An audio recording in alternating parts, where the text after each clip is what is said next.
Buenas tardes para todos. ¿Me escuchan? Sí, se escucha. ¿Sí? ¿Estamos bien con el audio, con el video? ¿Sí? Bueno, muy bien. Buenas tardes.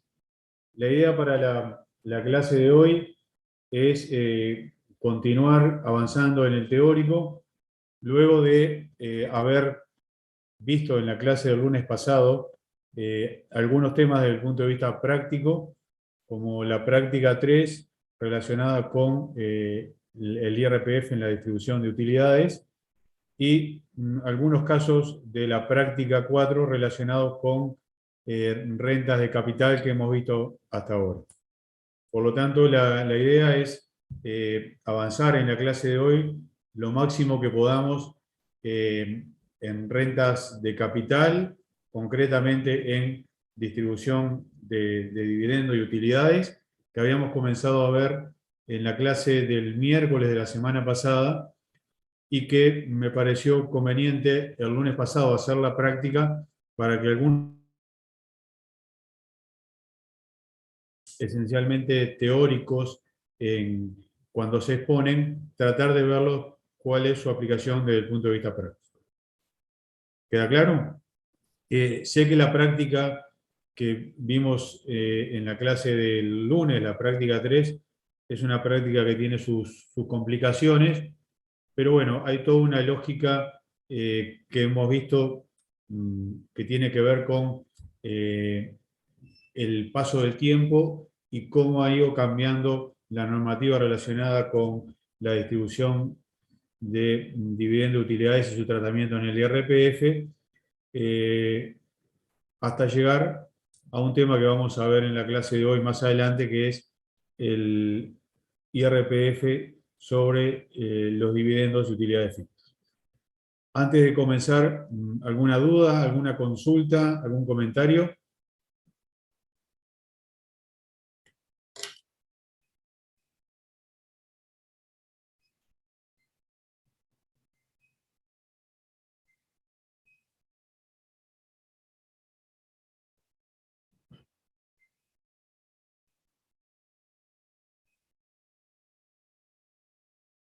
Bueno, muy bien. Si no hay ningún comentario, vamos a continuar analizando el IRPF en la distribución de dividendos y utilidades y su imputación a través del tiempo.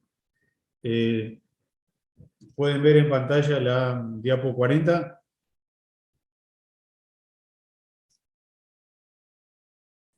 Sí, Pueden ver ahora si voy avanzando con el cursor.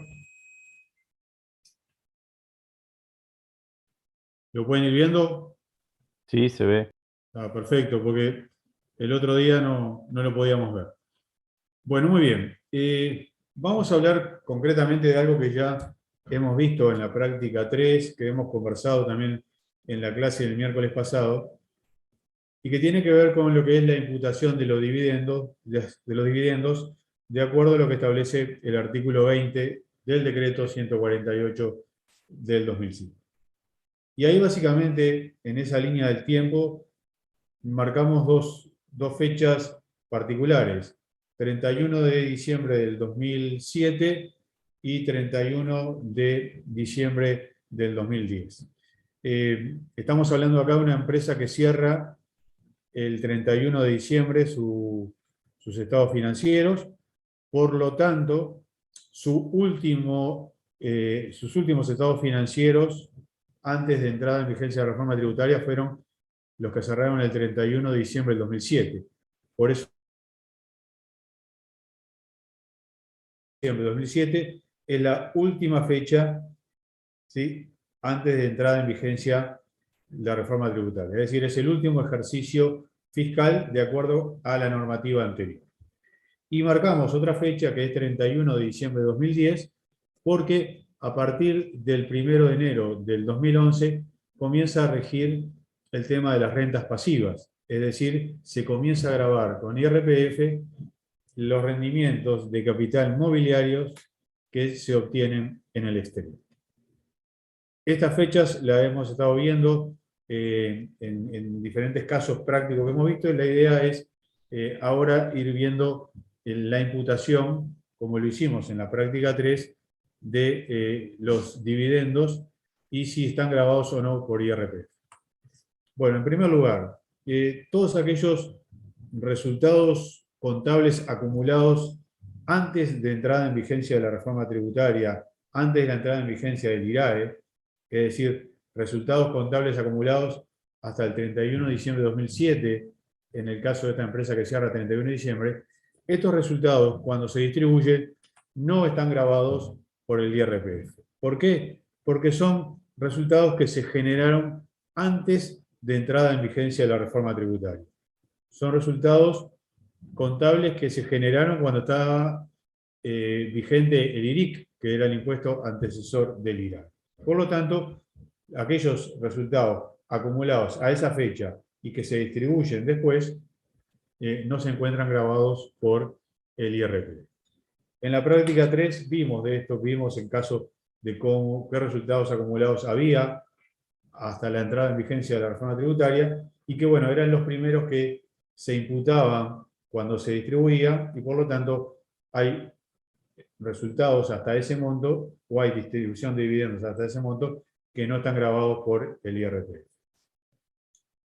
En segundo lugar, entra para esta empresa que cierra el 31 de diciembre, las primeras rentas grabadas por IRAE son las del ejercicio 1 de enero, 31 de diciembre de 2008. Por lo tanto, los ejercicios 2008, 2009 y 2010, las rentas netas fiscales grabadas por IRAE de esos tres ejercicios, cuando se distribuyan, van a estar grabadas al 7%. Recuerdan ustedes lo que hemos mencionado, que se graban la distribución de dividendos y utilidades hasta el monto de las rentas netas fiscales grabadas por IRAE. Es decir, que si se distribuye por encima de las rentas netas fiscales grabadas por IRAE, no se graba por el 7%. Es decir, de las rentas netas fiscales de 2008, 2009, 2010, ofician como tope para grabar con el IRPF. A partir de el 1 de enero del 2011, los rendimientos del exterior provocados por la inversión en valores mobiliarios, ¿sí?, o rendimientos de capital en el exterior provenientes de valores mobiliarios, pasan a estar grabados al 12%. Este es el tema que lo mencionamos como rentas pasivas, y habíamos dicho que el objetivo era, después de algunos años de entrada en vigencia de la reforma tributaria, poner en un plano de igualdad a los efectos del IRPF los rendimientos de capital del exterior con relación a los rendimientos de capital locales, ¿sí? Estamos hablando de rendimientos de capitales mobiliarios, de forma tal que la persona física residente en nuestro país, a la hora de adoptar, no llevara ese dinero, no invirtiera ese dinero en el exterior por un tema de conveniencia fiscal, y se lo pasa a estar grabado con la misma tasa que si estuvieran colocados en nuestro país.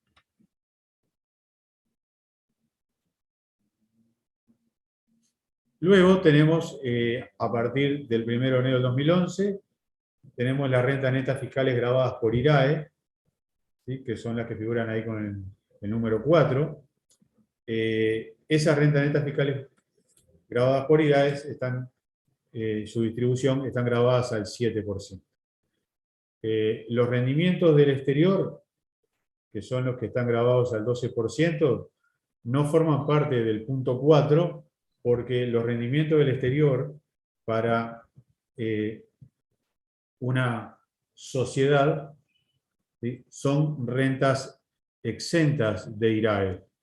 Por lo tanto, no forman parte del monto imponible para el IRAE, no forman parte de las rentas netas fiscales grabadas por IRAE. Es decir, que se suman. Por un lado tenemos las rentas netas fiscales grabadas por IRAE generadas a partir del 1 de enero del 2011, que son las que figuran con el punto 4, o el número 4, y a esas están grabadas al 7%, y a esas se le suman los rendimientos del exterior, que no están grabados por IRAE, pero sí está grabada su distribución por IRPF a la tasa del 12%, como si la propia persona realizara la inversión directamente en el exterior y se la grabara también al 12%. Y bueno, después el resto, es decir, si la distribución de utilidades superara el punto 1, 2, 3 y 4 y hubiera un monto excedente, ese excedente no estaría grabado por IRPF porque excedería el monto de las rentas netas fiscales grabadas por IRA. ¿Quedó claro? Esto es tratar de poner en una diapo lo que vimos el otro día en números, en la práctica 3, de cómo se van grabando utilidades, y bueno, y hay que hacer todo un análisis para atrás, viendo en primer lugar si se están repartiendo resultados acumulados antes de entrar en vigencia de la reforma tributaria.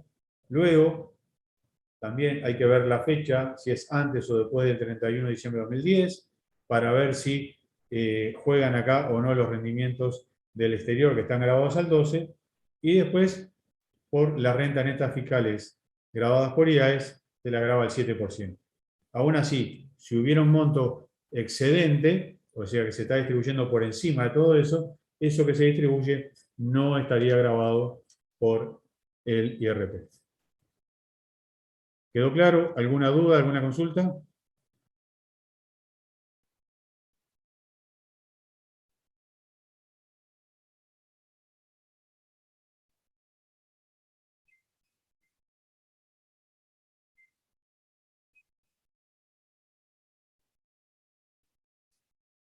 Bueno, muy bien. Acá tenemos un ejemplo sencillo con relación a lo que fue la práctica 3, que vimos el otro día, que era más compleja, pero capaz que si quedó alguna duda puede servir para ilustrar, ¿no? Tenemos una sociedad anónima que inicia balance en febrero del 2007.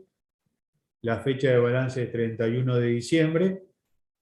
Por lo tanto, el último ejercicio con el régimen anterior a la reforma tributaria es el 31 de diciembre de 2007.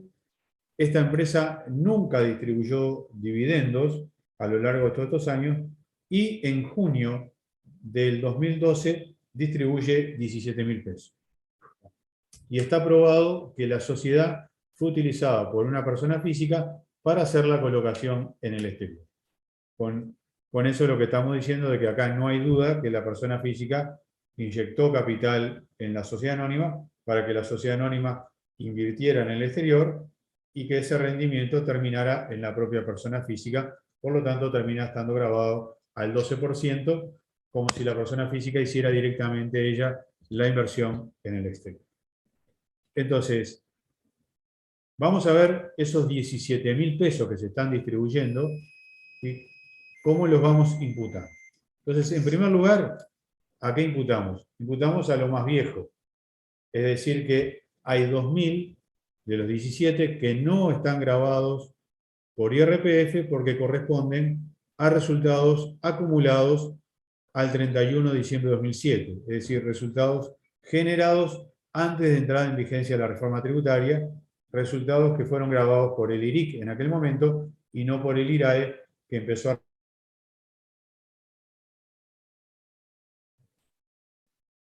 En segundo lugar,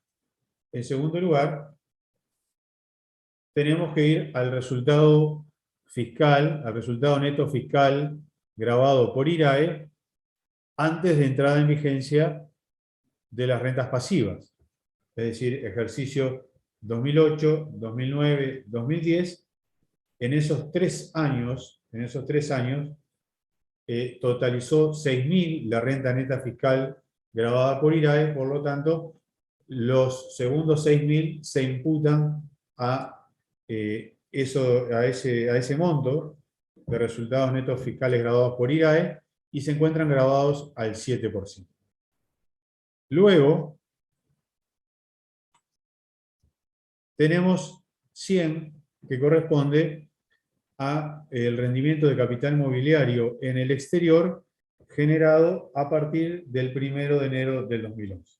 Es decir, a partir de 1 de enero del 2011 se empiezan a gravar las rentas de capital mobiliario de personas físicas residentes en el exterior. Por lo tanto, las rentas que se generan a partir de ese ejercicio pasan a estar grabadas al 12%. Como ustedes ven, la de los años anteriores, es decir, la del 2007, 8, 9 y 10, no se encuentran grabadas porque en ese momento, en ese lapso, en ese tiempo, no existían las rentas pasivas. ¿Sí? Las rentas pasivas pasan a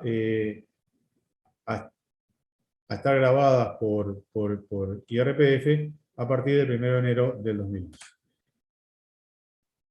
Bueno, después tenemos 2.000 más que corresponden a el resultado neto fiscal grabado por IRAE del 2011, es decir, posterior al año 2010, que es el año de corte, que ahí tenemos que empezar a ver primero las rentas pasivas y luego la renta neta fiscal grabada por IRAE. Y bueno, y el resto, para llegar a los 17.000, o sea, 6.900, no están grabados porque, bueno, porque exceden el monto imponible grabado por IRPF. Es decir que de los 17.000 que se distribuyen en junio del 2012, hay 10.100 que están grabados, o hay 10.100 que, de los cuales 2.000 no están grabados, hay 8.100 que están grabados al 7 y al 12, una parte del 7 y al 12, y hay 6.900 para llegar a los 17.000 que no están grabados. Profe, Sí. una consulta. Los 2.000 que están en celeste, que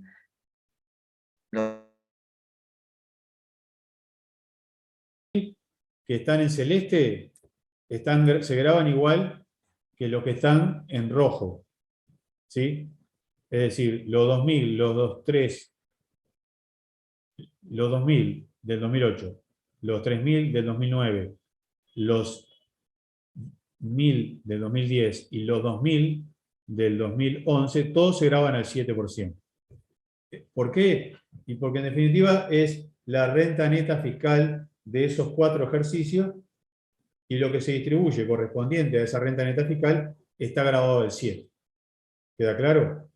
A eso le agregamos lo que está en verde, que es lo que se generó a partir del 2011, que no está metido dentro de estas rentas, porque esto es un resultado exento, no grabado por IRAE, pero que sí se encuentran grabados por el IRPF cuando se distribuye. Gracias.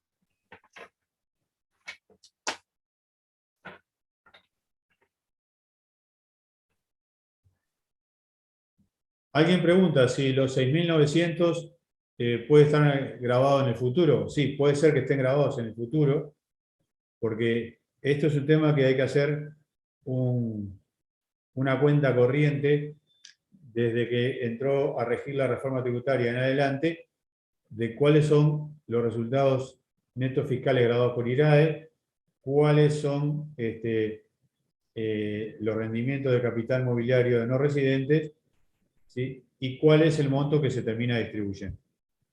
Bueno, entonces hay que hacer todo este análisis y de repente dividendos que no están grabados en este momento sí pasan a estarlo grabados en el futuro.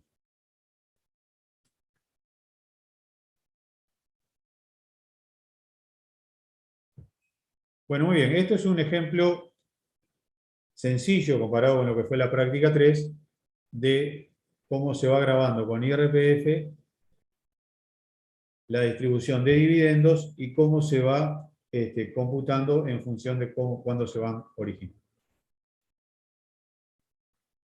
Bueno, muy bien. Si no hay dudas, vamos a seguir viendo algunos aspectos relacionados con la distribución de dividendos de utilidades, en este caso en particular, por parte de los prestadores de servicios personales contribuyentes de IRAE. Es decir, ¿qué pasa con los prestadores de servicios personales contribuyentes de IRAE? Como podemos ser, por ejemplo, los contadores públicos que prestamos servicios personales, optamos por el IRAE, por ejemplo, y bueno, la distribución de la dividendos o las utilidades pasan a estar grabadas por IRPF, pero a partir de los ejercicios iniciados el 1 de enero del 2017.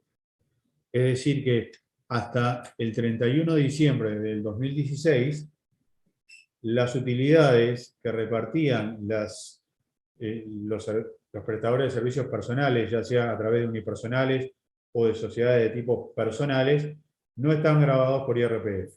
Pasan a estar grabadas por IRPF las rentas generadas a partir de los ejercicios iniciados el 1 de enero del 2017, con la condición de que en esos ejercicios los ingresos superen los 4 millones de unidades indexadas. 4 millones de unidades indexadas, estamos hablando de 20 millones de pesos de ingresos anuales para poder estar grabados por IRPF en la distribución. Esto no apunta a los pequeños prestadores de servicios personales, sino que apunta a los prestadores de servicios personales que tienen ingresos ya importantes, ingresos que, fíjense, decíamos en el año, que superen los 20 millones de unidades indexadas. Estamos hablando de más o menos ingresos mensuales de 1.700.000 pesos masivos. Bueno, entonces, estos grandes prestadores de servicios personales, hasta el 31 de diciembre del 2016, por las rentas generadas hasta ese momento, no estaban grabados por el IRPF, pasan a estar grabados a partir de las rentas generadas el 1 de enero del 2017, siempre y cuando en los ejercicios en que se generaron esas rentas, los ingresos superen los 4 millones de unidades indexadas.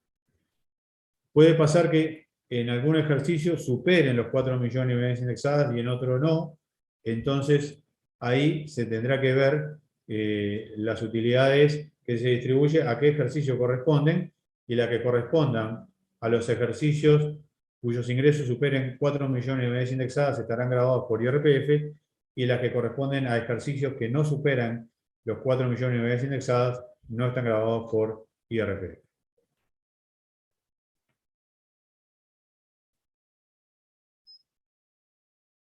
Los retiros de utilidades del dueño de una empresa unipersonal, contribuyente de IRAE, se consideran rendimientos de capital mobiliario y como tales grabados por IRPF. Es decir, que si hay una empresa unipersonal donde el dueño obtiene del dueño, no es una renta de trabajo, sino que es una renta de capital mobiliario y por lo tanto gravada por IRPF. ¿Con qué condiciones? Con las condiciones de que esas rentas se generen a partir del 1 de enero del 2017 y que corresponda a ejercicios cuyos ingresos superen los 4 millones de unidades indexadas. Es decir, que opera para el caso de las empresas unipersonales el mismo razonamiento que hicimos para los prestadores de servicios personales. Es decir, se los empieza a grabar por las rentas generadas a partir del 1 de enero del 2017 y por las rentas correspondientes a los ejercicios cuyos ingresos superen los 4 millones de unidades indexadas. Esto lo establece el artículo 16 del título 7. Es decir, que es un cambio que se produjo bastante reciente, entra a regir a partir del 1 de enero del 2017, y bueno, a partir de ese momento también las empresas unipersonales de determinado nivel de ingresos importante pasan a estar grabadas por IRPF cuando los dueños retiran esas utilidades.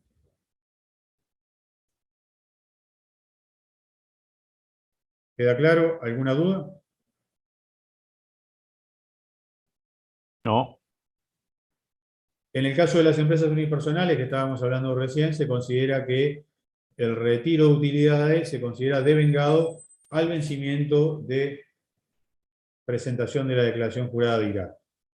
Es decir, que si una empresa unipersonal tiene cierre el 31 de diciembre, el retiro de utilidades se considera devengado cuando vence la declaración jurada de IRAE, que es en abril.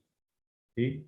En este momento, justo estamos en un momento de vencimiento de las declaraciones juradas del 31 de diciembre del 2021, ¿sí? Que van a ser entre el 22 y el 25 de abril. Por lo tanto, estamos ahora en plena época de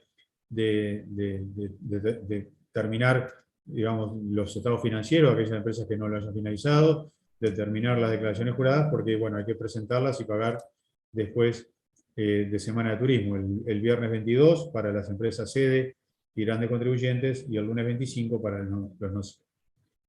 En este caso, decíamos que las empresas unipersonales se considera que el retiro de utilidades del año 2021 se configura ahora en abril y el IRPF se paga al mes siguiente en el mes de mayo. Esto lo establece 148 del 2007, decreto reglamentario del IRPF.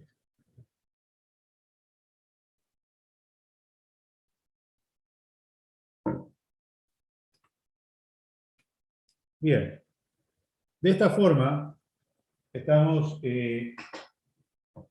terminando el primer tema, que era la distribución de dividendos y utilidades por parte de los contribuyentes de IRAE.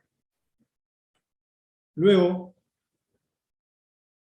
esto, si recuerdan, lo habíamos planteado en la clase del miércoles pasado, cuando empezamos a ver este tema. El segundo tema que es cortito, es la distribución por entidades no residentes. Es decir, entidades no residentes que distribuyen utilidades a personas físicas residentes.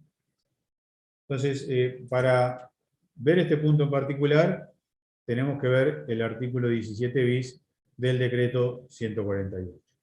¿Sí? Es decir, que cuando hay dividendos de utilidades distribuidos por una entidad no residente, se consideran que estos dividendos de utilidades se devengan cuando ocurra el pago o puesta a disposición de los fondos para la persona física residente. Es decir, estamos hablando entonces de una persona física residente, una o varias, que son dueños de una entidad no residente. Es decir, que estas personas físicas residentes invirtieron en valores mobiliarios en el exterior, es decir, tienen una sociedad en el exterior. Entonces, esa sociedad en el exterior distribuye dividendos a las personas físicas residentes. Entonces, se considera devengados cuando ocurra el pago o puesta a punto de los fondos a disposición de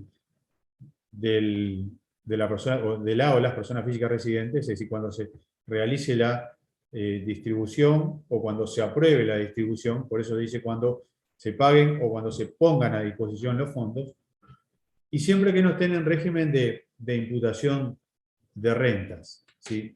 El régimen de imputación de rentas es un régimen que lo vamos a ver un poco más adelante con las entidades bond, ¿sí? Que en esos casos, cuando una entidad no residente, de la cual hay personas físicas residentes que son las dueñas de esa, y esa entidad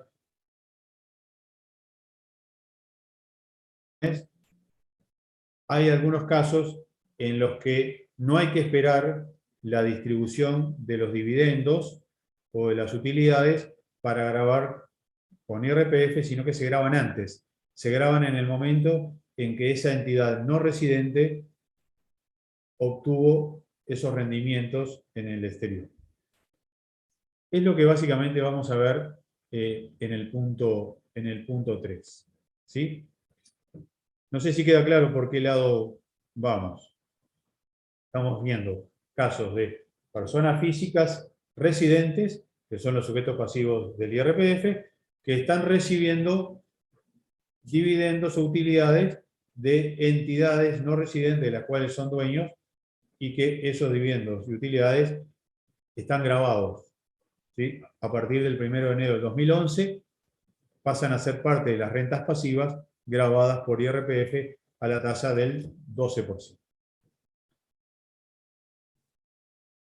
Ahora en particular nos vamos a centrar en este tema, que es el tema de la interposición de entidades bond. El concepto de entidad bond es un concepto que no nació con la reforma tributaria, sino que se introdujo hace pocos años, hace 4 o 5 años. ¿Qué es lo que qué se considera una entidad bond? ¿Sí? El propio nombre lo dice. Bond significa baja o nula tributación. ¿Sí? Las entidades bond son entidades, son empresas que son residentes, que están domiciliadas o que están constituidas o ubicadas en países o jurisdicciones de baja o nula tributación o que se beneficien de un régimen especial de baja o nula tributación. Es decir, que son entidades no locales, son entidades que están en el exterior y que están en determinados lugares que tradicionalmente se le ha llamado paraísos fiscales. Es decir, son jurisdicciones de baja o nula tributación. ¿Por qué? Porque tienen una tributación a la renta muy baja o porque gozan de un régimen especial de exoneraciones que los hace tributar muy poco con respecto a otros países.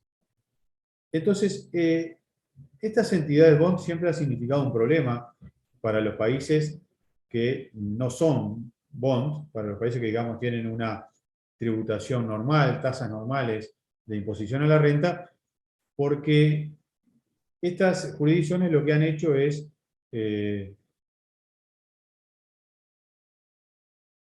a estas jurisdicciones, ya que en estas jurisdicciones pagan menos impuesto a la renta que en cualquier otro país que no sea jurisdicción de este tipo, que no sea un paraíso fiscal. Entonces, la normativa en nuestro país lo que trata de hacer es busca desincentivar la utilización de este tipo de instrumentos jurídicos en Uruguay. Es decir, las normas anti-bond, como mencionamos acá, son normas que tienden a desincentivar que las personas físicas residentes en nuestro país inviertan en determinadas entidades en países de baja o nula tributación. ¿Sí? Tradicionalmente, Panamá era una jurisdicción, digo, actualmente no lo es, pero era una jurisdicción de baja o nula tributación a la cual se dirigían muchos capitales de nuestro país. Hay una lista que ha configurado la DGI y que se ha ido actualizando, donde ahí figuran cuáles son las jurisdicciones consideradas de baja o nula tributación y por lo tanto las entidades que estén residentes, domiciliadas o constituidas en esas jurisdicciones van a tener este tratamiento fiscal en nuestro país. ¿Sí? Como dice de abajo, en general, la utilización de entidades bond, lo que habitualmente ha hecho es erosionar la base de tributación, ¿sí? Y por lo tanto, estas normas anti-bond lo que tratan de hacer es, bueno, recuperar esos fondos que han ido a estas jurisdicciones, que vuelvan a nuestro país y que estén grabados por la tributación uruguaya y que por lo tanto se recaude acá y no se recaude en el exterior. El artículo 7º tercero del título 7 establece que se entenderá por países, jurisdicciones o regímenes especiales de baja o nula tributación aquellos países o jurisdicciones que no cumplan los requerimientos de una tasa mínima efectiva de tributación o de niveles de colaboración y transparencia que determine el Poder Ejecutivo. Es decir, que se va a considerar o se considera que un país, una jurisdicción o un régimen es de baja o nula tributación cuando tiene una tasa de imposición a la renta efectiva muy baja. Es decir, supongamos nosotros acá tributamos al 25%, ¿sí? El impuesto a la renta empresarial,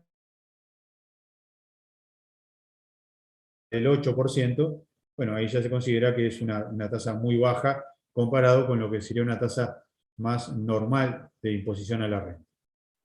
Y además, o mejor dicho, otra condición que puede hacer que una entidad sea BON es que esa entidad no tenga un nivel de colaboración con nuestro país en cuanto a lo que es al intercambio de información y de transparencia en la información.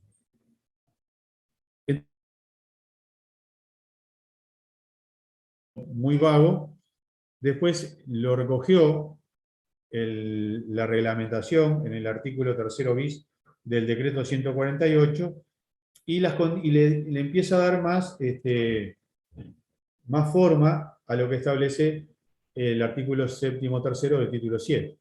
En el sentido de que, bueno, la tributación efectiva a la renta inferior al 12% ya se considera que es una entidad BON, o que no exista un acuerdo o un convenio vigente de intercambio de información entre esa jurisdicción y nuestro país, o que, aunque exista, en los hechos no se cumpla efectivamente, no se materialice en la práctica ese intercambio de información.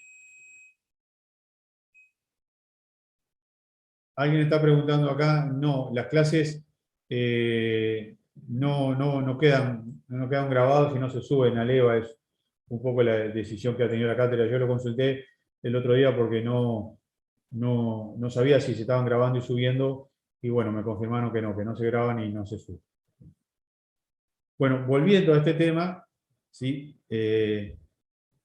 La DGI, ¿sí? Porque fíjense que era complejo entrar a ver si una jurisdicción tenía una tasa efectiva menor al 12% o si había un intercambio de información. Entonces, para hacerlo más transparente y más objetivo, ¿sí? La DGI estableció una lista de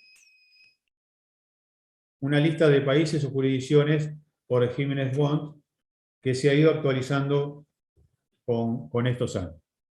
Alguien me dice que se escucha un zumbido ahí. No sé si todos están escuchando un zumbido o se escucha bien el audio. Se escucha un zumbido. Sí, se escucha un zumbido.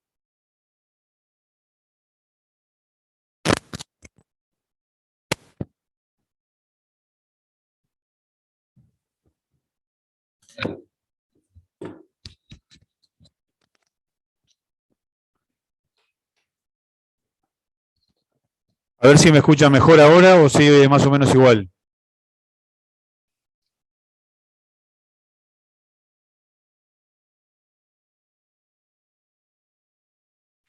¿Se escucha mejor así?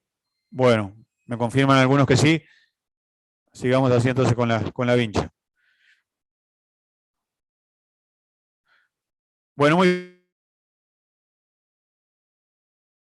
objetivo el tema y que cada contribuyente no tenga que ir a ver y analizar si un país tiene una tasa efectiva a la renta inferior al 12% o si hay o no un convenio de intercambio de información, es que la DGI, a través de diferentes resoluciones, estableció cuáles son los países o jurisdicciones considerados BON.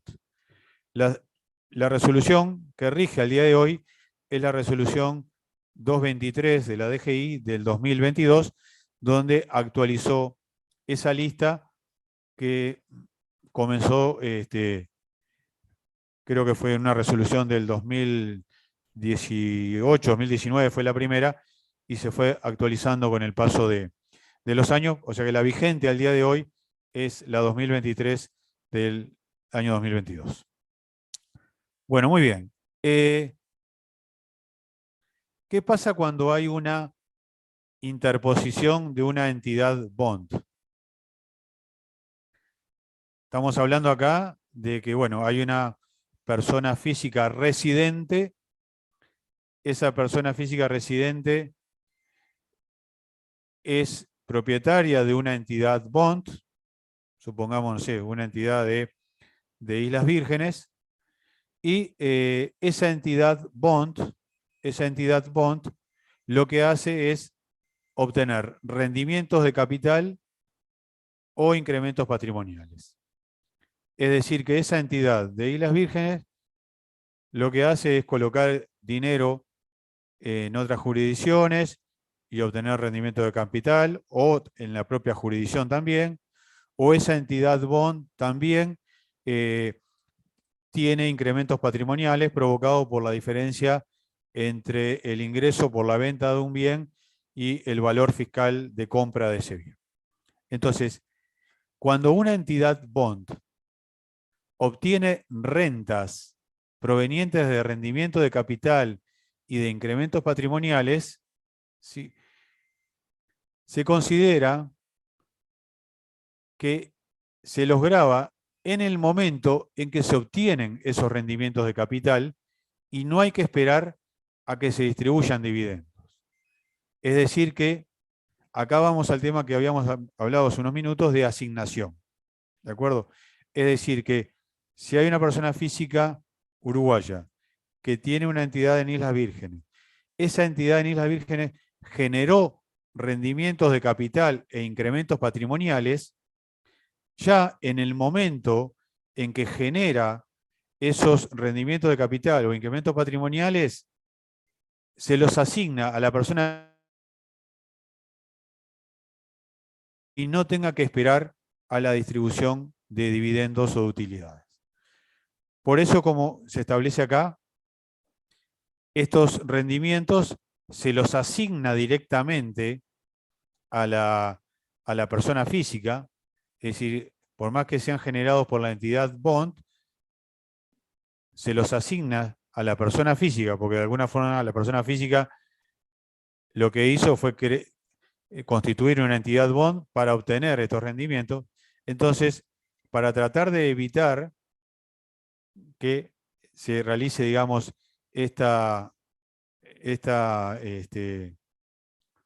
de alguna logística de hacerlo a través de una entidad bond, entonces se los está grabando directamente o se los está asignando y se los graba el 12%. Entonces, como se los está grabando en el momento en que se generan, luego la distribución se encuentra exonerada. ¿Por qué se encuentra exonerada? Porque ya fueron grabados en ocasión del momento en que se genera. ¿De acuerdo? Es decir, si la entidad bond generó rendimiento de capital e incrementos patrimoniales en el mes de abril por $50.000, bueno, es en este momento en que se los asigna a la persona física, y no que la persona física tenga que esperar a que la entidad bond le distribuya esos 50.000. ¿Queda claro? Entonces, están grabados al 12% y están grabados antes de que se distribuya. Es decir que acá se aplica, digamos, el criterio del devengamiento, ¿sí? Y no el criterio en que la entidad le paga los dividendos a la persona física. ¿Queda claro? Es como si la persona física directamente hiciera estas colocaciones, ella, y no a través de una entidad bond, y bueno, tendría que pagar el 12% por estas rentas que obtiene en el exterior. ¿Queda claro?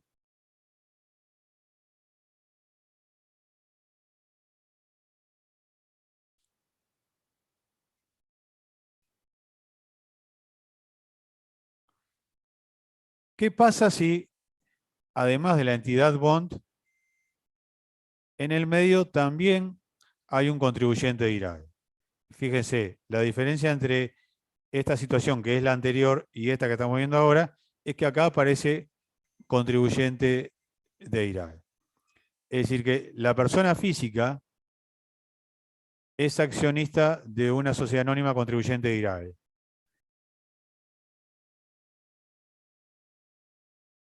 Accionista de la entidad bond. Y la entidad bond es la que obtiene los rendimientos de capital. Entonces, fíjense, antes la entidad bond le distribuía a la persona física y se le asignaba directamente a la persona física y los dividendos estaban grabados, ¿no? Se le asignaba y los dividendos grabados. En este caso en particular, la asignación no es a la persona física directamente, sino al contribuyente de IRAE. Entonces, si la sociedad anónima es accionista de una sociedad de Islas Vírgenes que obtiene rendimiento de capital y incrementos patrimoniales, se asignan en el momento que se generan al contribuyente de IRAE, y el contribuyente de IRAE, cuando las distribuye, los grava al 12%.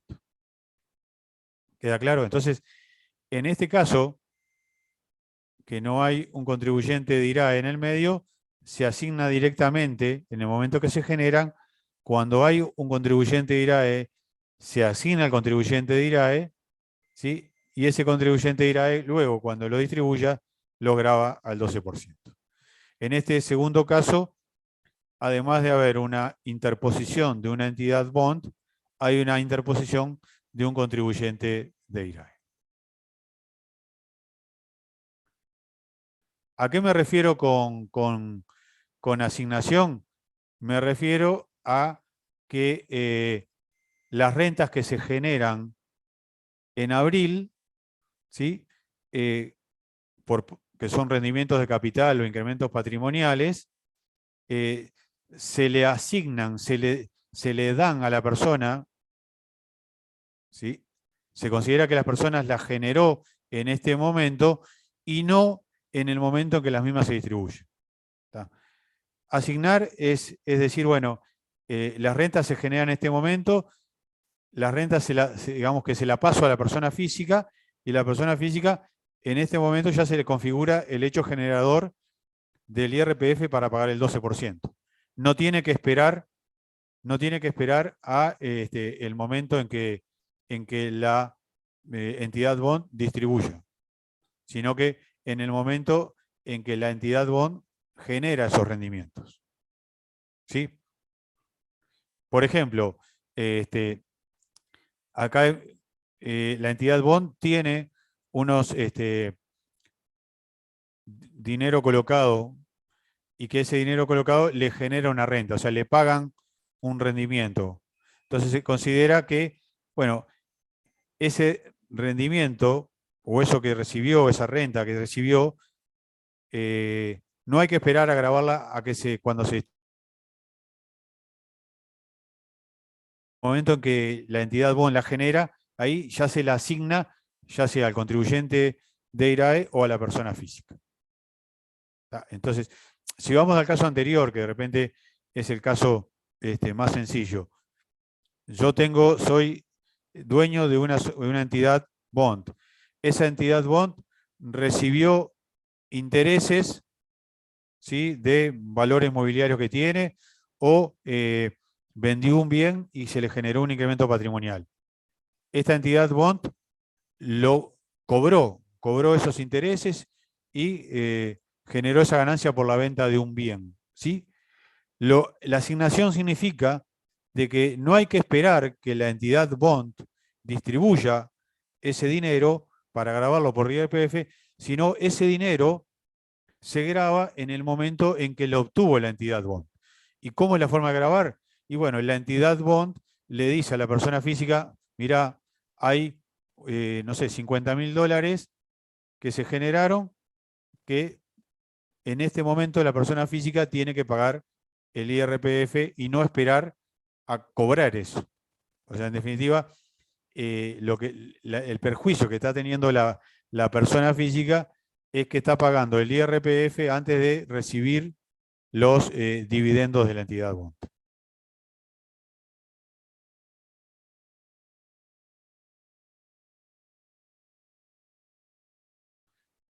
Sí, sí, por eso, fíjense que son normas anti-bond. Entonces, una forma de desincentivar es que la persona física pague el IRPF antes de cobrar los dividendos correspondientes a esas rentas. ¿De acuerdo? Es un poco la pregunta que tú hacías, que te la fui respondiendo hace unos minutos y ahora lo reafirmo. Es decir, sí, efectivamente, se trata de desincentivar en el sentido de que la persona física tiene que pagar el IRPF antes de cobrar. Eso le implica un esfuerzo económico, un esfuerzo financiero a la persona, ¿sí? Y bueno, que hay que ver si está dispuesta a, o lo puede hacer o no. Entonces, capaz que eso hace que la persona, bueno, está bien, no constituye una bond, liquido la bond y lo hago directamente, y ahí sí pago en el momento en que reciba esas rentas.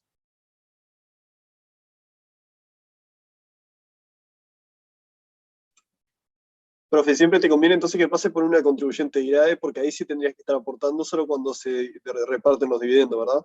Claro, en el segundo, ahí sí, en el segundo caso, lo que hace la entidad bond es asignarle al contribuyente de IRAE, y el contribuyente de IRAE luego lo graba el 12% cuando distribuye los dividendos. O sea que en este caso, digamos, es más conveniente, igual va a estar grabado el 12%, ¿sí? Pero es más conveniente con respecto al caso anterior, porque acá la persona física no tiene que sacar dinero propio para pagar el IRPF, sino que el IRPF lo paga en el momento en que recibe los dividendos. Mientras que en el caso anterior, el IRPF lo paga en el momento que se le asignó la renta, que puede ser de repente unos meses antes de que reciba el dinero. ¿Quedó claro? Profe, acá en la parte entre la entidad bond y el contribuyente IRAE, ¿por qué pones dividendos no grabados?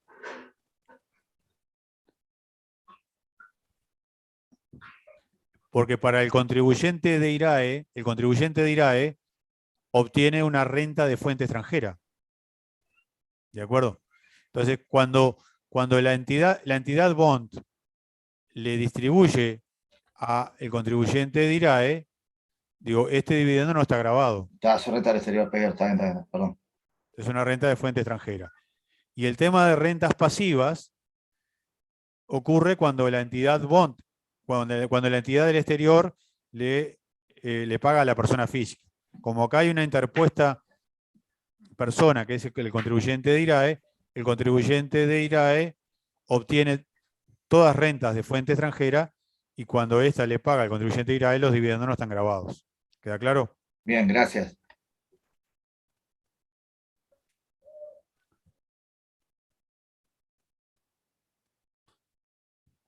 Bueno, entonces con esta lámina estaríamos terminando lo que es la distribución de dividendos o utilidades en forma real.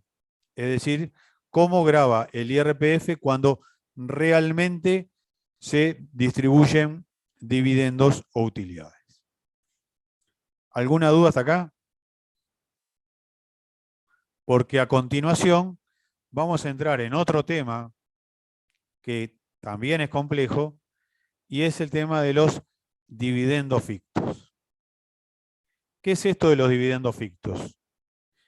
Cuando entró a regir la reforma tributaria,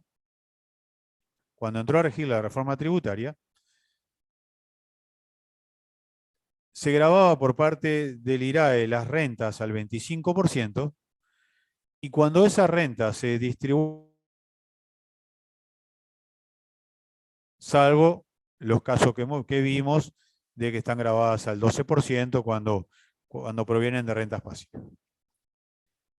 El tema es que después de unos años de entrada en vigencia de la reforma tributaria y a través de la rendición de cuentas del año 2016, se cambió la normativa y no solo se graban con IRPF las rentas o las utilidades que se distribuyen o dividendos que se distribuyen, sino también se empiezan a gravar determinados dividendos o utilidades generadas con cierta antigüedad y que no se distribuyen. Entonces, esta norma, que en su momento fue bastante polémica y sigue siendo, en realidad lo que está haciendo está penalizando a aquellas empresas que decidieron no distribuir utilidades y decidieron reinvertir las utilidades en la propia empresa. Entonces, aquel tema de que solamente se grababa con IRPF los dividendos o utilidades que se distribuyen, bueno, acá cambia porque además se pasan a grabar dividendos o utilidades generados con hace 4 años o más, independientemente de si se distribuyeron o no. Entonces, supongamos el caso que una empresa nunca distribuyó dividendos o utilidades, todo lo que ganó la empresa lo reinvirtió. Esa empresa durante unos años no pagaba nada de IRPF, pero a partir del cambio en la normativa empezó a gravar con IRPF aquellos dividendos o utilidades fictos, como se les llama, generados hace 4 años o más y que no fueron distribuidos. No sé si se entiende para dónde va la norma.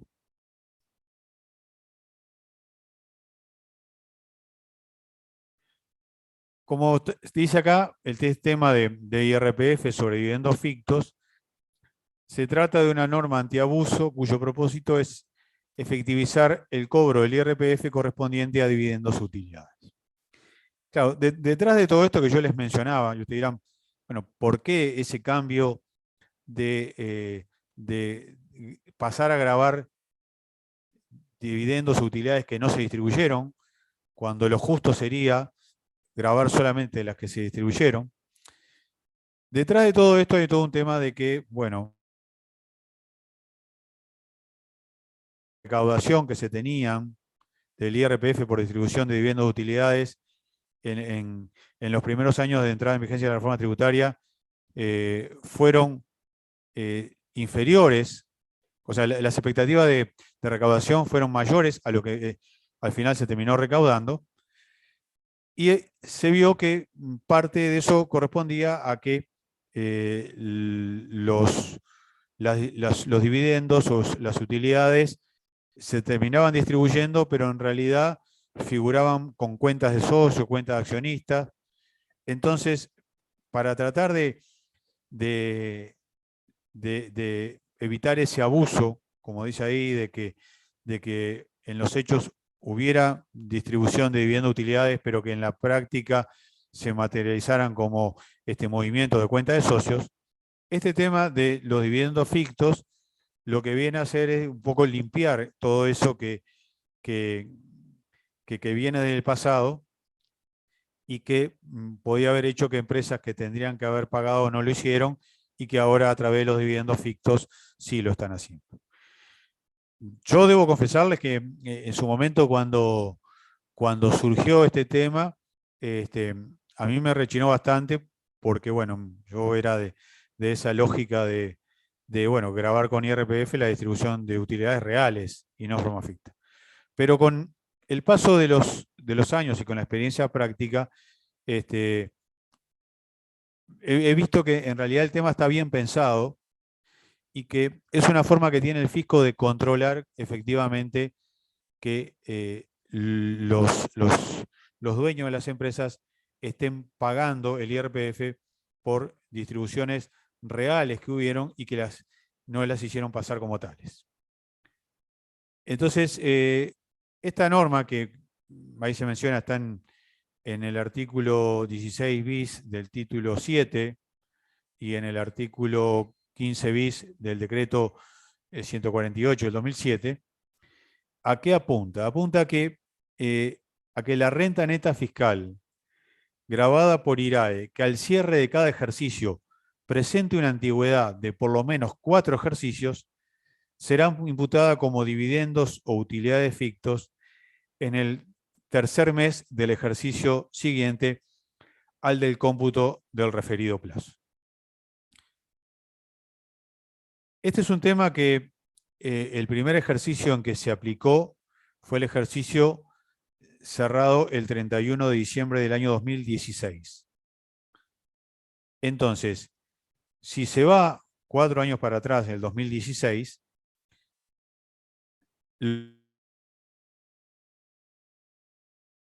aquellos dividendos no distribuidos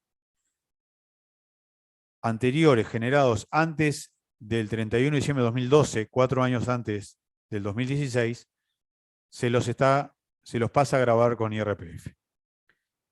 El primer año en que empezó a regir esta norma, que fue el cierre del 31 de diciembre de 2016, que se presentó y se pagó en el 2017, fue el año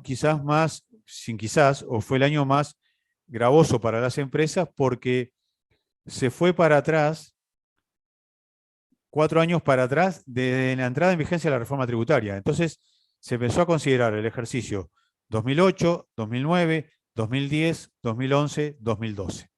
Entonces, fíjense que en ese primer cálculo que se hizo en el cierre de ejercicio 31 de diciembre de 2016, se tomaron los dividendos o utilidades generados antes del 31 de diciembre de 2012, ¿sí? O con el ejercicio 2012 hacia atrás. Entonces, ahí, fíjense, son 5 ejercicios desde que entró a regir la reforma tributaria. Eso hizo que en aquel momento diera saldos importantes a pagar, que se terminó estableciendo plazos para el pago del mismo. Por ejemplo, ahora nosotros estamos cerrando el 31 de diciembre del 2021. Estamos presentando la declaración jurada ahora en el mes de abril, ¿sí? Entonces, lo que establece la norma es que, bueno, si estoy en el 2021, tengo que ir al ejercicio 2017 y ver cuáles fueron los dividendos utilidades de ese año que no se distribuyeron y grabarlos en este momento, ¿sí? Y dice que se computan al tercer mes del ejercicio siguiente, o sea que el tercer mes, cuando se imputa al tercer mes, quiere decir que se paga la DGI en el cuarto mes. O sea que lo que les estoy diciendo es que una empresa que cierra el 31 de diciembre de 2021, ahora en abril, paga el saldo de la declaración jurada de IRAE, impuesto al patrimonio y cosa, y además ahora en abril también paga el IRPF por los dividendos fictos. ¿Queda claro? ¿Queda claro la idea? Profe, una consulta. En el primer caso dijiste que ibas para atrás hasta el 2008, o sea, del 16 al 2012, 4 años para atrás. Y ahora vas solamente 4 años para atrás. De Lo la que fecha pasa de que hoy hasta el 17. Lo que pasa es que en el primer ejercicio que entró a regir fue el año 2016, ¿no? Sí. Para atrás, ¿sí? Tenés Igual 12. 2012, 2011, 2010, 2009, 2008. ¿De acuerdo? Cuando vos liquidás el año siguiente, el 2017, vas 4 años para atrás, que es el 2013. Entonces, en ese ejercicio, supuestamente tomás solo el del 2013, porque la del 2012 hacia atrás la tomaste el año anterior. ¿Está? ¿Entendió? En el 2018, tomo la del 2014. 2019, la del 2015. 2020, la del 2016. Y 2021, la del 2017. ¿Queda claro?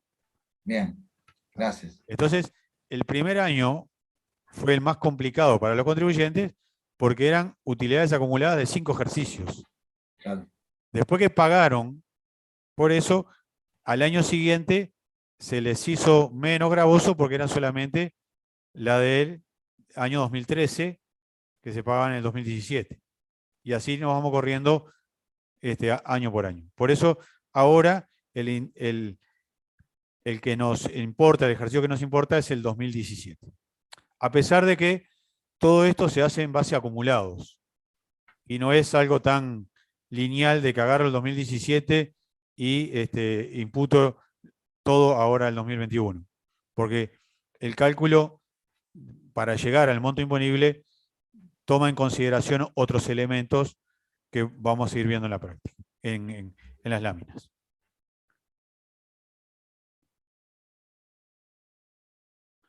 Bueno, este es un esquema que, si bien decimos que se va para atrás 4 años, es un esquema que, al igual que cuando vimos con la distribución real, hay que tomar en cuenta los acumulados. Entonces, ¿cuál es el esquema de determinación de los dividendos fictos? ¿Sí? Bueno, en primer lugar, hay que tomar la renta neta fiscal de todos los ejercicios en que entró a regir el IRAE. Es decir, si yo estoy haciendo la liquidación ahora del año 2021, ¿sí? Estoy haciendo la liquidación del 2021, dije que tenemos que ir para atrás, ¿hasta qué año? 2017, ¿no? Entonces, en primer lugar, tenemos que tener desde el año 2008 hasta el 2017 la sumatoria de la renta neta fiscal de todos los ejercicios, renta neta fiscal grabada por IRAE de todos los ejercicios. O sea, tengo que ir del 2008 al 2017, hacer la sumatoria de la renta neta fiscal grabada por IRAE de todos los ejercicios. Que en algún caso, que es, digamos, toda la renta neta fiscal grabada por IRAE que se generó desde la entrada en vigencia de la reforma tributaria hasta 4 años atrás. ¿Queda claro?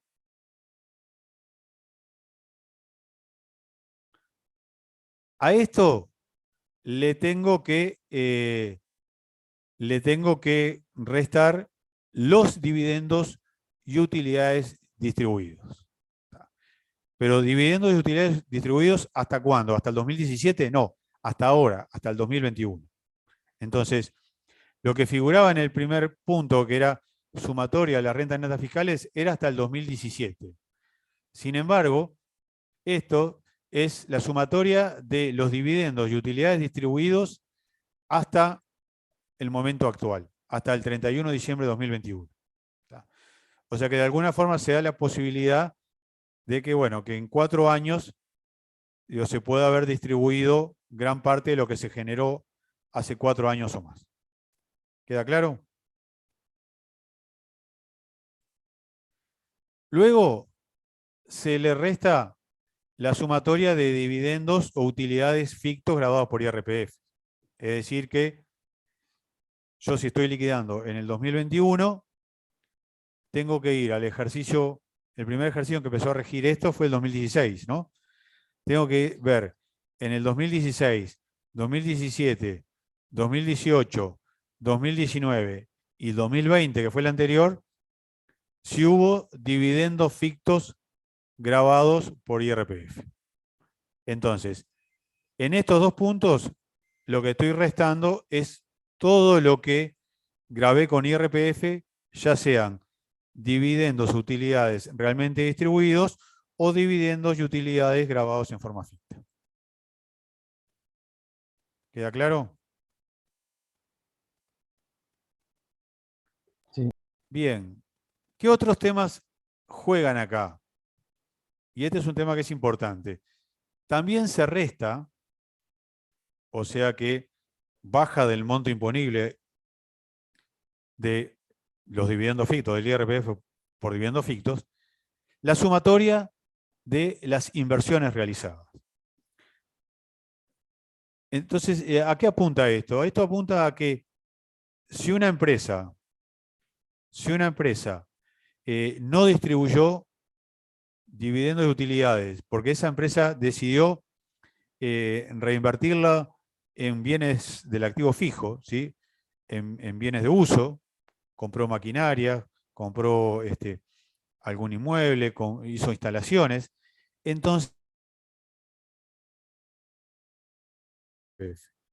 porque si bien no distribuiste ese monto lo reinvertiste en la empresa en determinadas inversiones.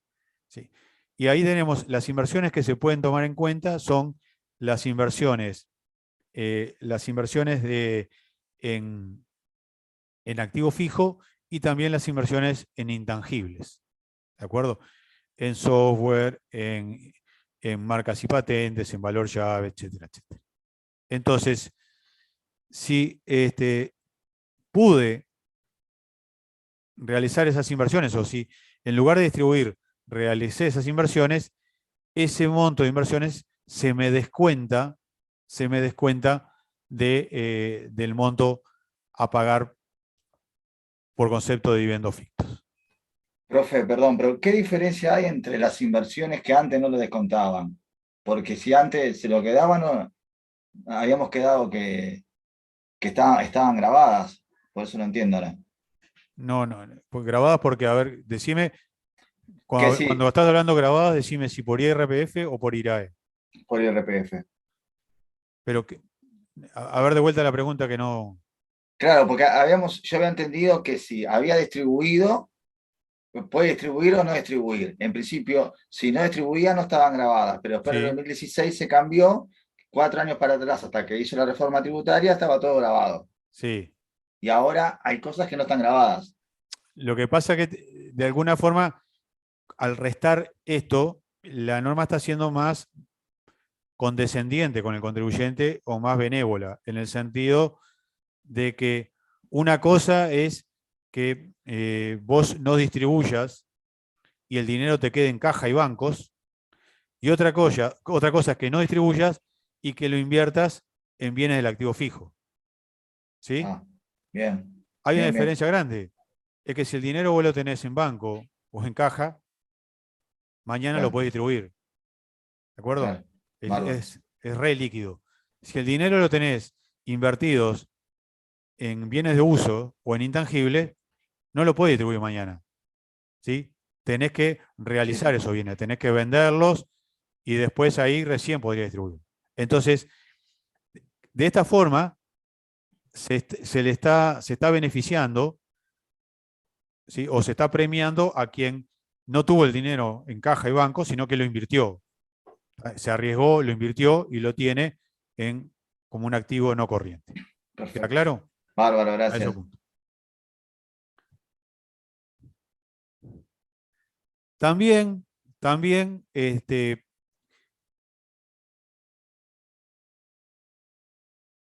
el incremento de capital de trabajo bruto. Entonces hay una forma que establece la norma de que el capital de trabajo a estos efectos es los créditos por ventas más los inventarios menos el pasivo corriente. Entonces, acá hay que hacer un cálculo entre cuál es el capital de trabajo del ejercicio que estoy liquidando ahora, 31 de diciembre de 2021, y compararlo con el capital de trabajo del primer ejercicio de entrada en vigencia del IRAE. Yo sé que los estoy complicando cada vez más, pero bueno, la norma es así. Entonces, ¿a qué apunta esto? Apunta a que si la empresa, además de invertir en bienes del activo fijo, invirtió en capital de trabajo, es decir, que no dejó el dinero en caja o en bancos, sino que el dinero lo invirtió en inventarios, en vender esos inventarios y tener cuentas a cobrar, y en endeudarse para comprar esos bienes. Entonces, si hay un incremento de capital de trabajo, también te lo permiten descontar. ¿Tá? Entonces te dice, bueno, está bien, te grabo las utilidades o los dividendos que no distribuiste, pero si parte de esos dividendos que no distribuiste lo invertiste en activo fijo o lo invertiste en capital de trabajo, bueno, eso no te lo grabo y te lo permito descontar. ¿Se entendió? Es una forma también de beneficiar a aquellos que realmente invirtieron, en este caso en capital de trabajo, y no a los que se quedaron con dinero en forma líquida, que de un día para el otro lo pueden distribuir. Bueno, ahí llegamos a un subtotal, ¿no? Fíjense que se parte de la renta neta fiscal grabada de todos los ejercicios del 2008 al 2021 y se le va restando todo esto, ¿sí? Una vez que se realiza la suma algebraica de todo lo anterior, ¿no? Que se llega a este subtotal, se deberá comparar con los resultados contables acumulados, ¿sí? A efectos de la comparación, los resultados contables acumulados se consideran netos de dividendos fictos ya determinados pendientes de imputación. Entonces, acá, este subtotal se compara con los resultados contables acumulados. ¿Para qué? Para que si en realidad los resultados contables acumulados sean menores a ese importe que da, se graben los resultados contables acumulados y no ese importe. ¿De acuerdo? Es decir, que se establece como... ¿Y qué resultados acumulados son? Son los resultados acumulados sin asignación específica, es decir, tenemos que ir a la contabilidad de la empresa, ver cuáles fueron los resultados contables de cada ejercicio que no tuvieran una asignación específica, por ejemplo, porque fueron destinados a la reserva legal, o a una reserva estatutaria, o a una reserva voluntaria. Entonces, esos resultados, sin asignación específica. A eso se le suman las reservas. ¿Tá? Las reservas que fueron constituidas con parte de esos resultados contables. Reservas legales, estatutarias. Digo, en general todas las reservas que figuran en la Ley de Sociedades Comerciales, en el artículo 93 de la Ley 16.060. Y después, las capitalizaciones de resultados acumulados y cualquier otra disminución. El tema que este inciso, vamos a no tomarlo en cuenta, porque si bien estuvo vigente, fue derogado a partir del 1 de enero del 2019. Es decir, que para hacer la comparación también se aplicaban o se sumaban las capitalizaciones de resultados acumulados, es decir, resultados acumulados que se capitalizaron, ¿sí? Y cualquier disminución de los mismos que no implique una variación del patrimonio contable. Bueno, esto aplicaba a operaciones entre el 1 de enero del 2016, que fue el primer ejercicio en que entró a regir el tema de los dividendos fictos, y el 31 de diciembre de 2018. A partir del 2019 queda derogado, por lo tanto, los resultados acumulados incluyen esta sumatoria, ¿no? De resultados contables sin asignaciones específicas más las reservas. Bueno, el tema es que entonces, ahí se compara el subtotal que nos había dado antes, este subtotal, con los resultados contables acumulados, y a esos resultados contables acumulados se le restan los dividendos fictos que se fueron pagando en años anteriores. Entonces, de comparar ese subtotal con los resultados contables, el dividendo ficto será la menor de estas dos partidas. En general, a mí la experiencia me ha indicado que el subtotal generalmente es menor a los resultados contables acumulados menos los dividendos fictos. Entonces, digo, yo no he tenido ningún caso al que sea al revés. En todos los casos que he tenido, este subtotal es menor, porque en ese subtotal, recuerden ustedes que están restados las inversiones que se hicieron, está restado también el incremento del capital de trabajo, que eso baja bastante, y eso no se resta, digamos, del resultado contable, se resta en esta parte, ¿sí? Bueno, entonces, en resumen, tomo el menor de los dos, que habitualmente es este subtotal, y ese subtotal es el que se grava por IRPF por concepto de dividendos fictos. Bueno, acá algunos comentarios más y después hay como un ejemplito, ¿sí? En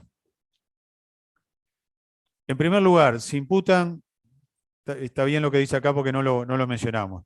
En primer lugar, se imputan a resultados acumulados correspondientes a ejercicios iniciados antes del 1 de julio de 2007, en tanto los mismos permanezcan como tales, no estando grabados hasta las concurrencias con estos resultados. Está bien, es decir, una vez que se llega a ese subtotal o a este monto, ¿sí?, que generalmente es este subtotal, y vamos a suponer que nos da, no sé, 10 millones de pesos, a ese monto de 10 millones hay que restarle los resultados acumulados anteriores a la entrada en vigencia de la reforma tributaria. ¿Sí? La entrada en vigencia de la reforma tributaria fue el 1 de julio del 2007, una empresa que cierra ejercicio 31 de diciembre. El último ejercicio con el régimen anterior fue el 31 de diciembre del 2007. Por lo tanto, si yo distribuyo 10 millones y yo tenía 4 millones que estaban acumulados al 31 de diciembre del 2007, de esos 10 hay 4 que no los grabo porque son generados antes de entrada en vigencia de la reforma tributaria. ¿Sí? Es decir, esto es igual que para el IRPF en las distribuciones reales.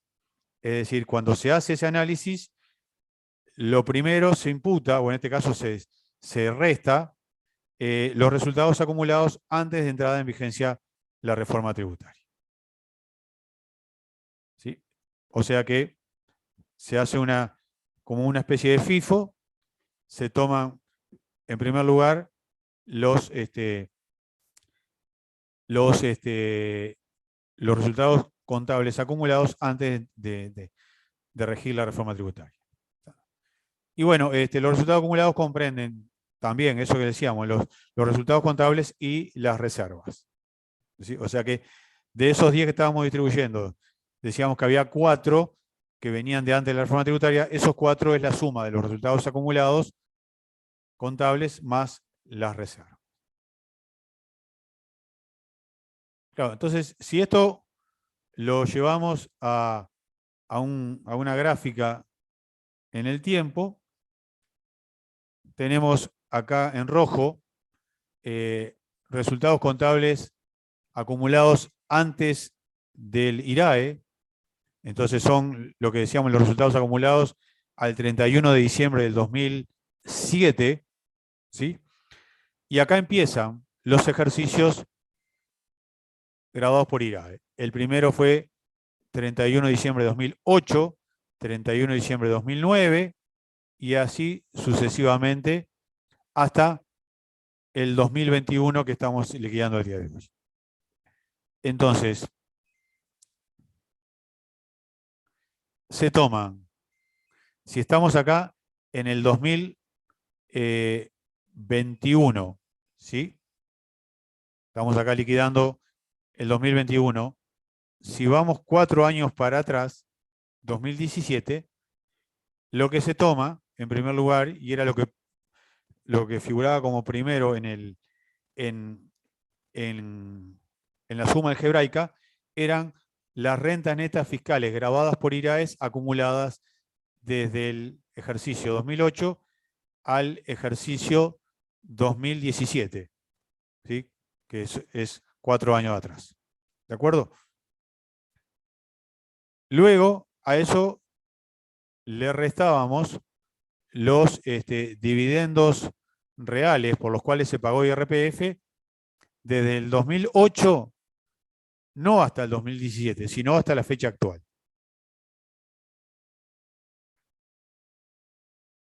Luego le restábamos las inversiones computables netas, es decir, eran las inversiones en activo fijo e inversiones en intangible. ¿Por qué dice netas? Porque hay que computar cuando se invirtió, pero hay que restarle cuando se vendió. ¿De acuerdo? Si yo realicé una inversión de 1 millón de pesos en un bien y después lo vendí en 800, ¿sí? Ahí lo que tengo que computar es que esa inversión la hice y luego restarla porque la vendí. ¿De acuerdo?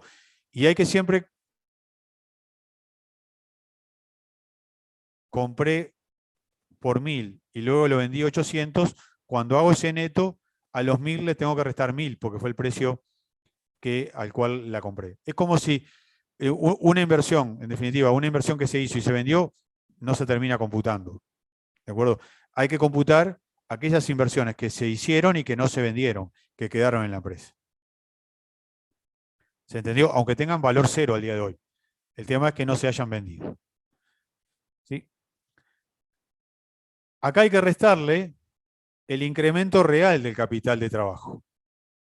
Esa diferencia que decíamos entre lo que eran los créditos por ventas, la disponibilidad, los inventarios, menos el pasivo corriente, entre el ejercicio 2021 que estamos liquidando ahora y el cierre del ejercicio 31 de diciembre de 2008. ¿De acuerdo? Y acá no tomó desde el último cierre anterior a la reforma tributaria, sino que tomó desde el primer cierre con entrada en vigencia de la reforma tributaria. Y la comparación, como estamos hablando de pesos de este momento y pesos de este momento, estos pesos se actualizan por IPC. Entonces, cuando se hace la comparación, hay que ver cuál es el capital de trabajo al del 2021 y hay que ver cuál es el capital de trabajo del 2008 actualizado a valor del 2021 y ver si hubo un incremento real en el capital de trabajo. ¿Sí? Entonces, acá apunta a ese término que decíamos que estaba restando en esa suma algebraica. Y luego, y lo que falta computar son los dividendos fictos por los que se pagó IRPF desde marzo del 2017 hasta ahora. ¿Por qué?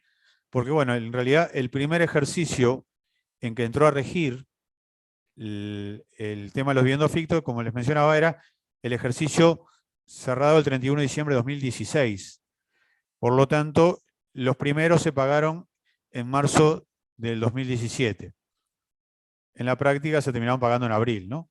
Pero bueno, entonces acá los dividendos fictos que se restan son los dividendos fictos por los que se pagó IRPF desde el 2017 en adelante.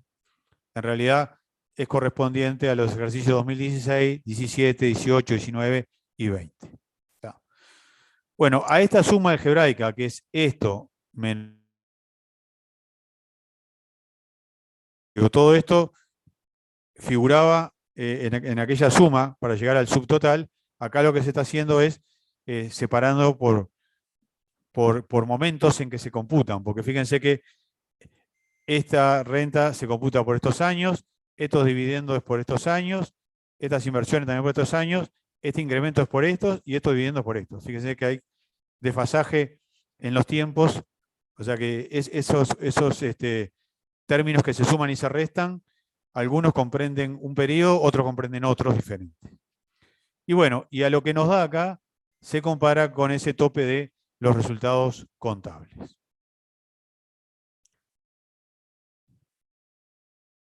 ¿Se entendió en términos generales? No es mi objetivo que ustedes esto lo entiendan y lo aprendan en una clase, porque a mí me llevó tiempo entenderlo, ¿sí? Y que vean que tiene su determinada lógica. Lo que quiero que por lo menos se queden con que, bueno, para llegar a un monto imponible de los dividendos fictos, hay que hacer una suma algebraica donde se suma y se resta importes que corresponden a diferentes conceptos que son los que están graficados acá en esta gráfica del tiempo y que algunos corresponden a la suma de determinados años y otros corresponden a la suma de determinados otros años.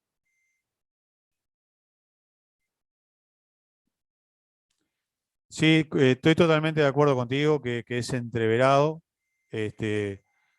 no crean, es difícil de entender para ustedes y es difícil de explicar para mí. ¿De acuerdo?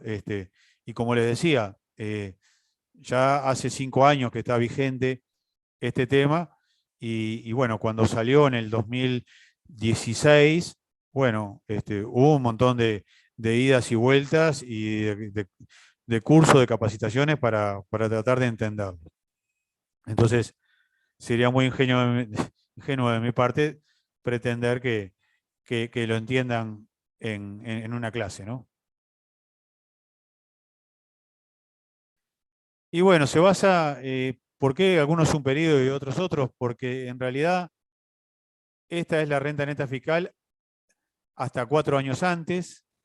Estos son los dividendos, digamos, hasta el día de hoy. O sea, te da la posibilidad de que por lo menos en estos 4 años hayas pagado dividendos, ¿sí? Correspondiente a esos años anteriores, ¿sí? También te da la posibilidad de que esas inversiones se hagan hasta el día de hoy, ¿sí? El tema del incremento del capital de trabajo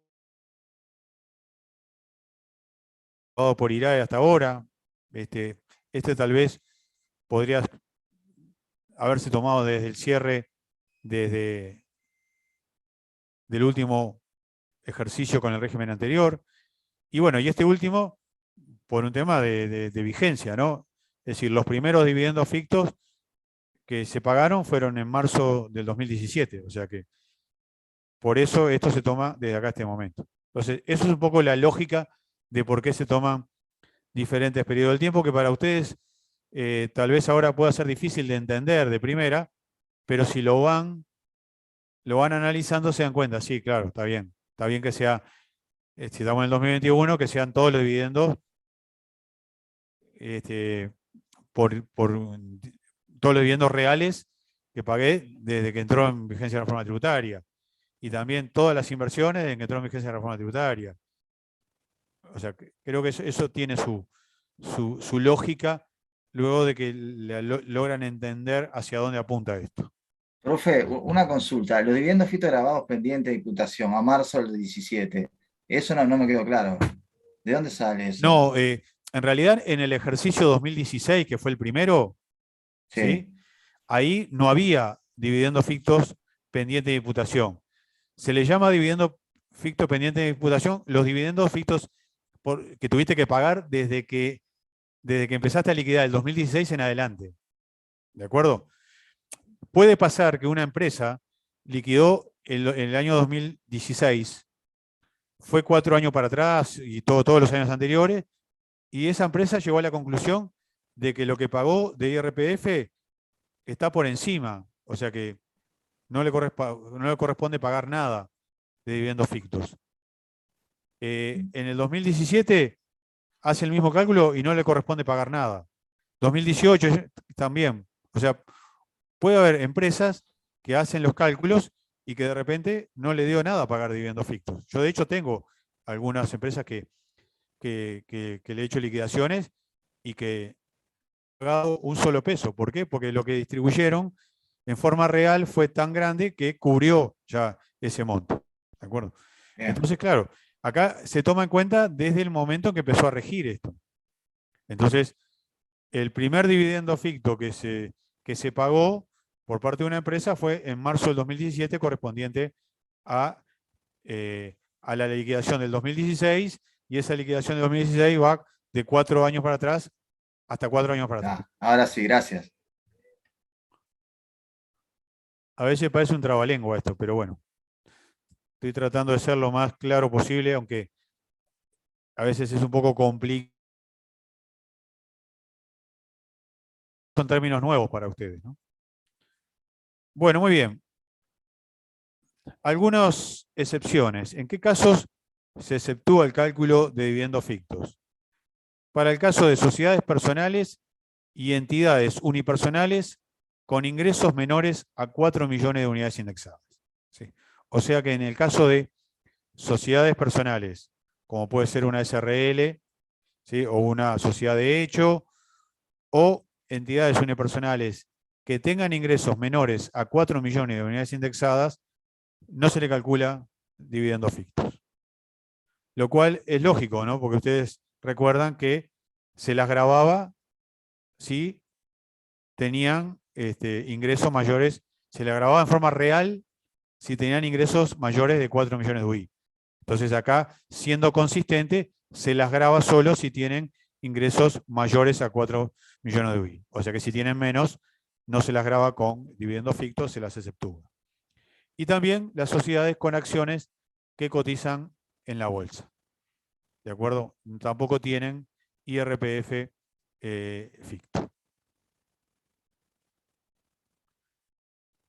La norma establece que los pagos por IRPF correspondiente a dividendos y utilidades fictos se imputarán al IRPF por dividendos y utilidades reales.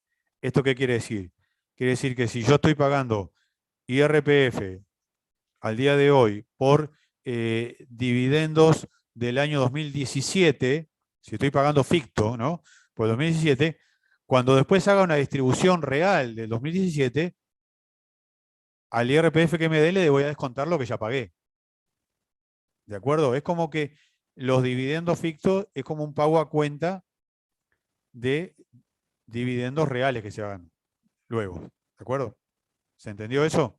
Es decir, si estoy liquidando ahora en el 2021 el año 2017 y estoy pagando 100, cuando haga después una distribución del 2017 y me dé 120, a esos 120 le voy a restar los 100 que pagué. ¿Queda claro?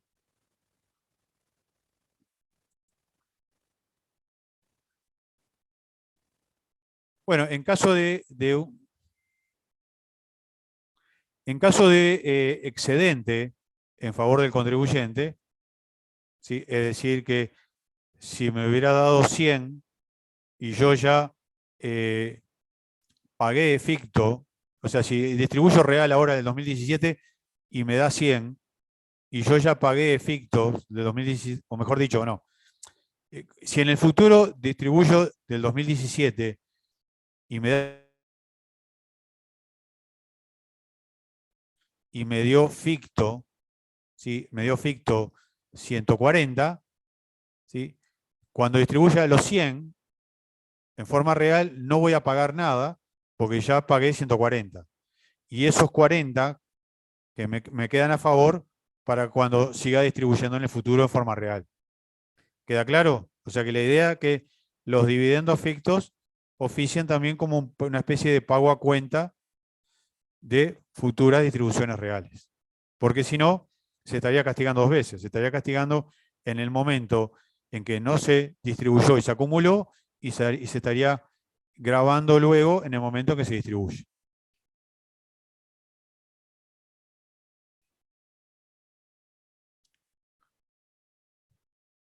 Bueno, acá hay un ejemplito para cerrar la clase de hoy.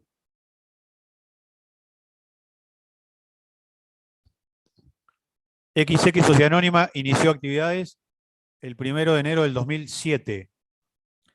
O sea que su último ejercicio antes de la reforma tributaria fue 31 de diciembre del 2007. Primer ejercicio con la reforma tributaria, 31 de diciembre de 2008. La fecha de balance 31 de diciembre, como decíamos, los accionistas son personas físicas residentes, y acá dan estos datos del 2008 y del 2016. ¿Por qué les parece que dan estos datos?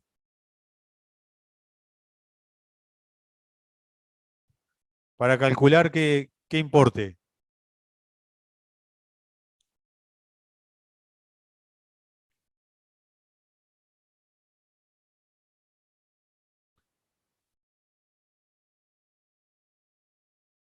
Este importe que está acá, el incremento de capital de trabajo entre el primer ejercicio, que es el 2008, y el ejercicio en que estamos liquidando, que en este caso parece ser 31 de diciembre de 2016, que fue el primer ejercicio que entró al registro. Entonces, acá hay algunos conceptos que se van a tomar para el capital de trabajo, como son los deudores, los bienes de cambio y el pasivo corriente.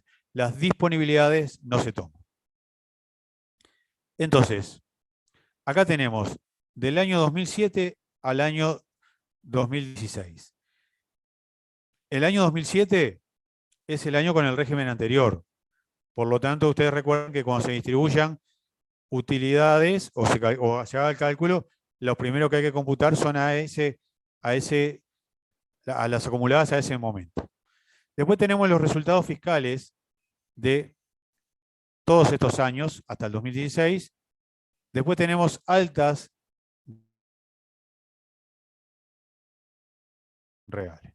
Entonces, acá dice que el 18 de marzo del 2014 se realizó una asamblea que resolvió aumentar el capital integrado, tal como surge el siguiente asiento. Entonces, lo que se hizo ahí fue debitar resultados acumulados y acreditar aumentando el capital integrado.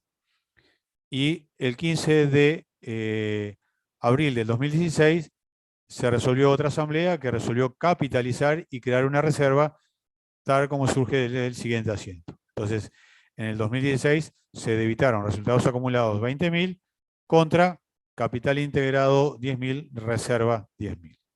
¿Sí? Esto va a servir para cuando se hagan los resultados contables, cuando se compare el tope, cuando se compare con los resultados contables acumulados, hay que tomar en cuenta estos elementos. Pero bueno, vayamos por parte. Entonces, estamos liquidando el ejercicio 31 de diciembre de 2016. Así, estamos haciendo la liquidación del IRAE del 31 de diciembre de 2016. Es la primera liquidación en que entra a regir el tema de los dividendos fictos. Por lo tanto, lo primero que hay que hacer, esta es el subtotal, y lo primero que se toman son las rentas netas fiscales de todos los ejercicios de IRAE, los que tengan 4 años de antigüedad al 31 de diciembre de 2016. O sea que hay que tomar acá los resultados netos fiscales grabados por IRAE del 2018 al 2012.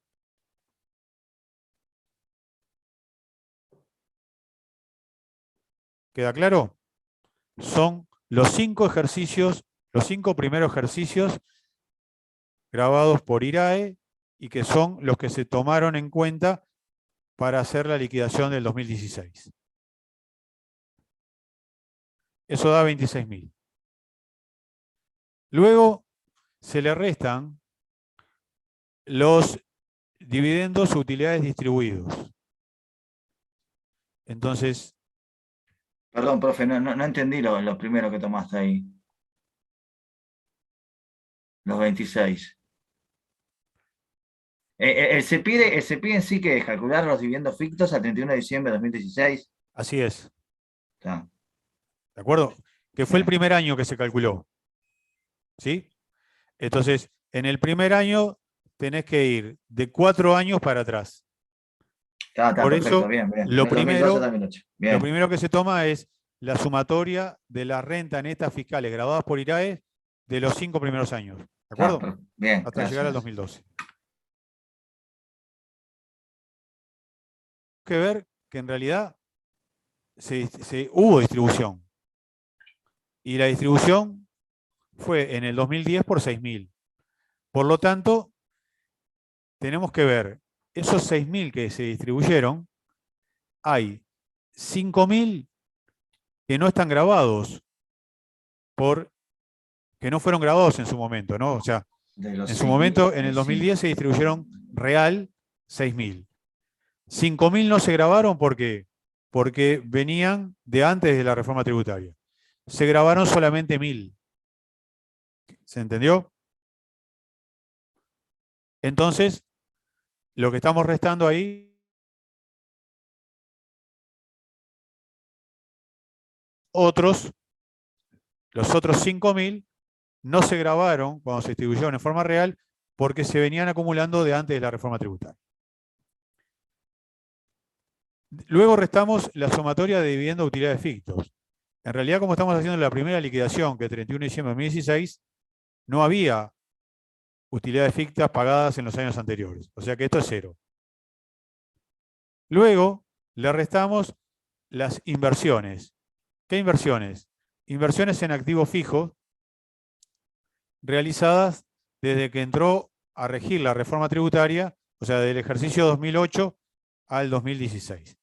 En realidad, esto debería abarcar acá hasta más arriba, ¿no? Porque es desde que entró a regir la reforma tributaria hasta ahora.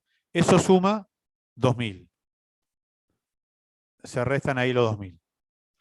Y luego está el cálculo este del incremento de capital de trabajo. Entonces, fíjense, al 31 de diciembre de 2008, primer ejercicio que rige la reforma tributaria, el capital de trabajo es la suma de los bienes de cambio más los deudores menos el pasivo corriente. Eso hace que a valores de aquel momento el capital de trabajo era 100. Ahora me paro. Me fui.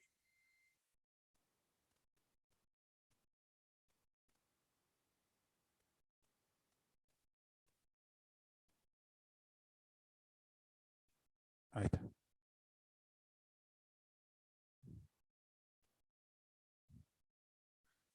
Ahora me paro en el 2016, que es el ejercicio que estamos liquidando. El capital de trabajo son los bienes de cambio más los deudores por ventas menos el pasivo corriente. El capital de trabajo en el 2016 es 300. Ahí se hace un supuesto muy simplificador que no aplicable en la realidad. Se supone que la inflación de todos esos años fue 0. Si la inflación fue 0, significa que 100 pesos del 2008 valen lo mismo el 2008 que ahora. Por lo tanto, el incremento de capital de trabajo es de 200. Estos 300 menos 100. Entonces, también es 200. Hay una limitación y es que el incremento de capital de trabajo no puede superar el 80% de las inversiones calculadas anteriormente. Es decir, si ya venía complicado, la complicamos más. Entonces, si el capital de trabajo nos dio 200, la norma dice que no puede superar el 80% de las inversiones. Fueron 2.000, por lo tanto el 80% es 1.600. Queda claro que los 200 no lo superan, por lo tanto el incremento del capital de trabajo se puede deducir en su totalidad. Bueno, eso hace que esa suma algebraica, sumas y restas que habíamos visto teóricamente, ahora lo vemos en números, nos da un subtotal de 22.800. Ese subtotal que nos daba, o sea, ¿quedó claro cómo fuimos haciendo cada uno de estos puntos? O les pido que vayan viéndolo ustedes luego, cómo se correlaciona esto con lo que hemos visto en forma teórica. Luego de llegar al subtotal de 22.800, hay que compararlo con los resultados contables acumulados. Los resultados contables acumulados, acá tenemos los resultados que vienen del IRIC, que son 5.000. Luego, resultados grabados por IRAE, resultados, mejor dicho, estamos hablando de resultados contables. Este es el resultado contable del último ejercicio de IRIC. Los 3.000, es el resultado contable del primer ejercicio. Entonces, hasta el 2016, estos fueron los resultados contables acumulados. Y a esto hay que grabarle la distribución en el 2016.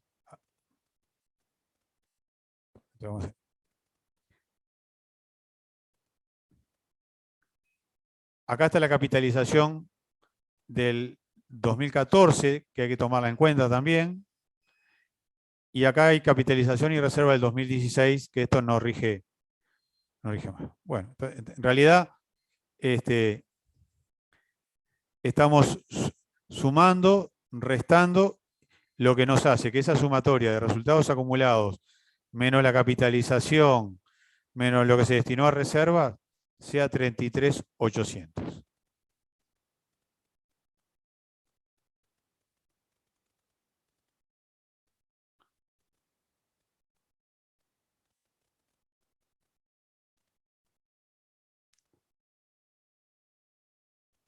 Entonces, a los resultados acumulados 38.800, más la capitalización, más la reserva. En realidad, esto que está mencionando acá es. Y si hubo capitalizaciones y reservas, también sumarla. Al día de hoy, no se toman más en cuenta las capitalizaciones y las realizadas a partir del 1 de enero del 2019. O sea que al día de hoy solamente se toman los resultados acumulados. Entonces, al subtotal que nos había dado, que yo siempre le decía que en la práctica es menor a esto, como el subtotal es menor a los 53.800, para determinar los dividendos fictos se toma el menor de los dos. ¿Sí? Repito, en la práctica no he visto en ningún caso que estos resultados contables acumulados sean menores que el subtotal. El subtotal, en la mayoría de los casos, en el 99% de los casos, es mayor y es menor, perdón, y se toma. ¿Tá? Entonces, el IRPF sobre dividendos fictos será 22.800. ¿Sí? O sea que a ese subtotal se le aplica el 7% y nos da 1.596. ¿Sí?